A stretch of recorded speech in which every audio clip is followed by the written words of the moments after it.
Ne leero nga bulijjo ndabiseeko nze Muzungu David Kadongo Kamu music analyst mpise ne munywanyi wange naawe nsaba munnange otubuuzeeko. Weewaawo erinnya Ssuuna Sulaiman Omulangira. Okay. Weewaawo. Ssuuna Sulaiman. So. Wasemba ddi okulaba ku kivulu kya Kadongo Kamu nga bamuzeeyi bonna bali ku stage yemu tetuzze kulaba bano abavubuka bannaffe? Nze ebbanga linnakuma naye ate tebaali bonna.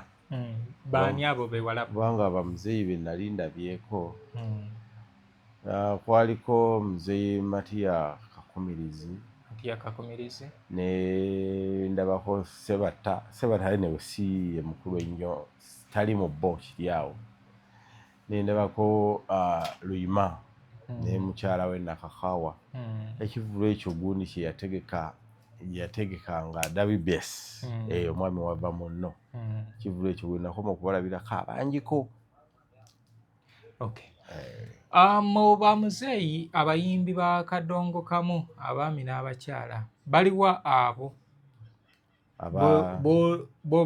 b'otaalabako naye nga tusuubira nti bakyaliwo? Abantu abasinga be ssaalabako omwami Omulangira Miss Sarah Sigamwenge saamulabako mu show n'emu mu byaddala.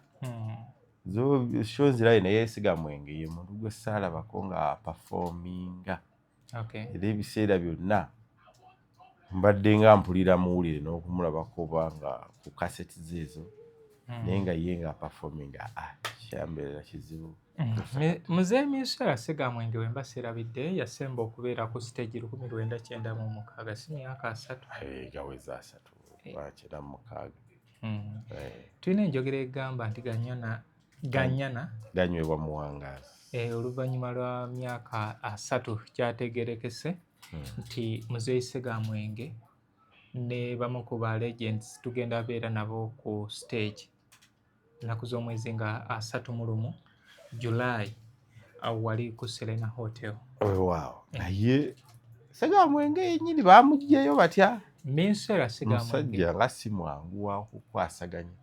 Mabega awo nabalagako akatambi mwennyini nga yeesonyiwa oluyimba ensi tekungulwa era ne mbalagako ng'ali ne minisita akulira UCC Nyombi Tembo. Yeso. Okay.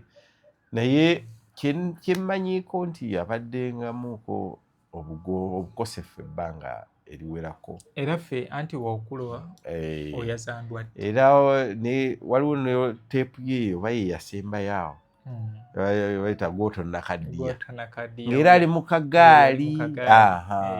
So yali ayimba ku mbeera yennyini gy'alimu ebiseera ebyo by'abaddemu nga musajja wattu sayidi emu yafunamu obukosefu ndowooza engeri ya pressure oba pressure bwetyo. Abamu ku abo batunuuliddwa nalabye ne Jenny Francis Kiryango Kibi Hadija Namali. Omukyalo oyo bambi nakoma okumanya nga omugongo gumuluma nabeera nga bamunoonyeza ku kasente awo naye simanyi we yatuuka oba kati obulwadde oba yakendeeza akyali mulwadde kubanga n'olunaku olwaleero luno alabika ali mu ddwaliro. Bambi kubanga juzi babadde bagenze ne bamukyalirako balunywa promotions.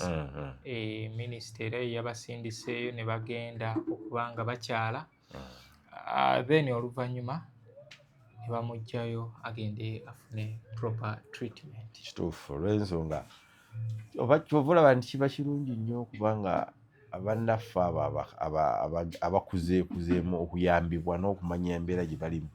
Oba omukyalo oyo ebbanga ddene mbadde nga mmuwulira nga n'omugenzi omwami Ssemwanga Lutaaya ng'amwogera kuba nange omukazi mulwadde tumusondera ekkasente naye akuva awo nga simanyi engeri gy'alimu okula nkubuuza nti yatereeramu akyali mugonvu wali anaasobola okupafominga obulungi kubanga kusinza akatambi ke nalabye bw'aba akiwadde obudde omanyi n'obeera mulwadde naye ng'ekintu obadde n'okiwa time frame kiyinza okubeerera ekyangu okukigezaako n'okikola. So ndowooza through practice n'obujjanjabi, omanyi ffe ebiseera ebisinga ekitutta butaba na bujjanjabi.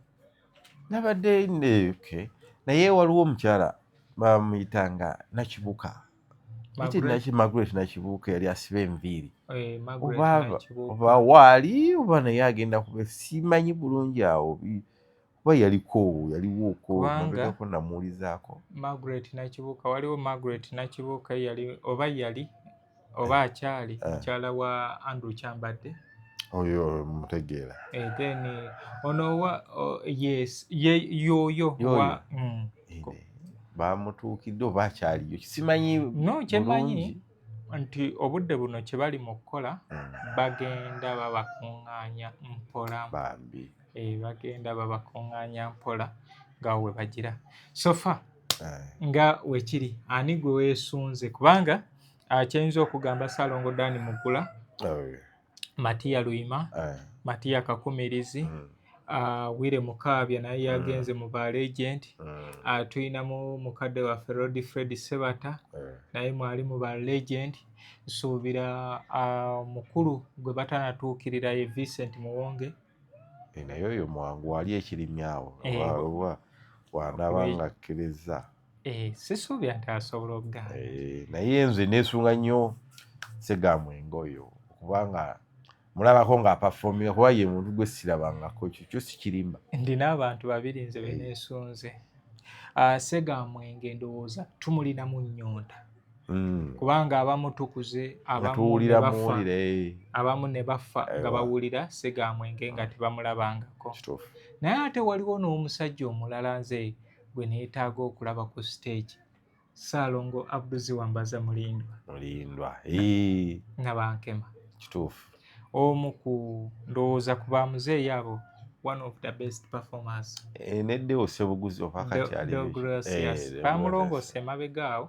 Naye ate nawulidde nti ate kali mukyala we Rested Nambi ate yali ku buzibu bwa kansa w'omudokooli era ali Mulago. Ekyo mbadde sikimanyi naye aliko naye kati omwami ye yatereera, kyo kituufu. Naye kati omukyala Rested Nambi naye bambi mulwadde mukyala we. Kati abantu bange mwe abatamanyi Rested Nambi, oluyimba lwa Kadongo Kamu olusinga obuwanvu Mimiiko Mukinga Nakatudde 1996 yoyo omukyala eyali nnannyinimu oluyimba sono kumpi lwa ddakiika 3. Lunene luwanvu osobola okutuula okuva lwe twatandise kujja wano nga terunaggwa. Naye anti enjawulo oyinza odwetamu? Tosobola dwetamu kubanga buli kaseera buli kyaddako ozanya vidiyo ye. Bazimba firimu zino ez'obutundu nga bakuwa ekiddako nga kwe bazimbira. Kale anyway nanoonyako ndowooza Ssaalongo nemubuuzaako ne tulaba oba tusobola okubeera nga tugenda tumulabeko. Waliwo mu bakyala ani mukyala ki omukadde gwe banaaba baleseeyo ow'omulembe ogwo? Simanyi nti oba banaaba basobola naye ndowooza ye bayinza omumuleetamu nga omukyala Catherine Namatovu. Mukyala oyo mwagala nnyo lwakuba nti naye simanyi mwanyina wa Vincent Muwonge. Kyesimanyi nti bagatta muziro oba baluganda mu musaayi kuba bonna bangabi. Nange ekyo naye yoyo naye mwesunga kuba mukazi mulungi, muzannyi bulungi, muyimbi. Then waliwo ani omulala omukyala ndowooza bajja tuleetera muzzukulu w'omukalu Nakawooya. Giraasi etangaala batalabangako babaaya bafune omukisa okulaba nti bano baana bawala ab'ennaku zino badda ku stage kutukunamira balabeko abantu tubadde twerabidde senga w'abaana Alice Nabatta naye nno oba omugongo gwatereera era nti okula oyazandwa ddi buli kimu kijja naye bambi naye mukazi bambi muyimbi. Mujjukirako bwe yazannya nga yayambadde ebiseera ebyo abawasa embaga ye yazannyanga eggole ng'ayambadde ekinu nga lyeggole eri eryayita ku nnyinimu mu ddiiro ne lidda eno nnyinimu n'aterebuka naga yali yasooka n'alyesonyiwa ekiro kimu naye olwaddako embeera naye omwami ogenda okujja ngale agamba otonta nkulumye eggwe nga baalikutte so kati awo kemujjukiramu kapaati ako ng'akyali muwala ng'azannya oluyimba olwo. Anyway, kale bantu bange ngambye Ssuuna Sulaiman naye jangu olabikireko mu gundi omwami ono nno badde ndudde so y'omu ku babaddewo ng'akadongo kamu ono atambula wakati awo. Mpozi oli omulema yali mukwano gwe yaani bamuyitanga Hassan Mubiru. Hassan Mubiru mwami oyo yali apafominga nnyo ku Blue Star we bwayise owali Taskies ng'era ejjita yagiweeka akagaali nga akasottawo ati eyo yali mukwano gwayo kuva mu butonga naye nga nsimanyi nnyo bya music naye nga ngeri mukadde wa yali akolangayo ng'anyumira okusindika nga bagenda. Kati bwana Ssuuna nga olaba awantu wano tuli mugezaako okubeera nga tuzimbawo tusobole okubeera nga tufuna studio yaffe. Studio eno tugenda kubeera nga terekero ate nga tunyumizaamu ebyaffe ebyakadongo kamu era gwe ali eyo ng'olina ky'osobola okugatta akadongo kamu olina ky'omanyi kadongo kamu tukwaniriza tijangu tubeere nga tukola ki kati twetaaga mataala proofing background tubeere nga tusobola ng'eyaka bulungi tujja kunyolwa tunyumirwa nga eri bweti naye kiba kitegeeza we neesingawo kijja kwongera okuba nga olaba oli yeefumbya maluma naye nga bwekityo kati wekunaaba akemba olaba kinaaba kitya. Kale bantu bange nsaba tukubirire bwe tuti Ssuuna tugenda abeeranga naye agenda kwerekerezanga ajje atubuuzeeko wanaabanga azze tujja kubeera nga tunyumya nsuubira muzeeyi Kakumirizi tugenda abeeranga naye naddala kyano njagadde tugiwe nnyo emboozi eziwerera ddala.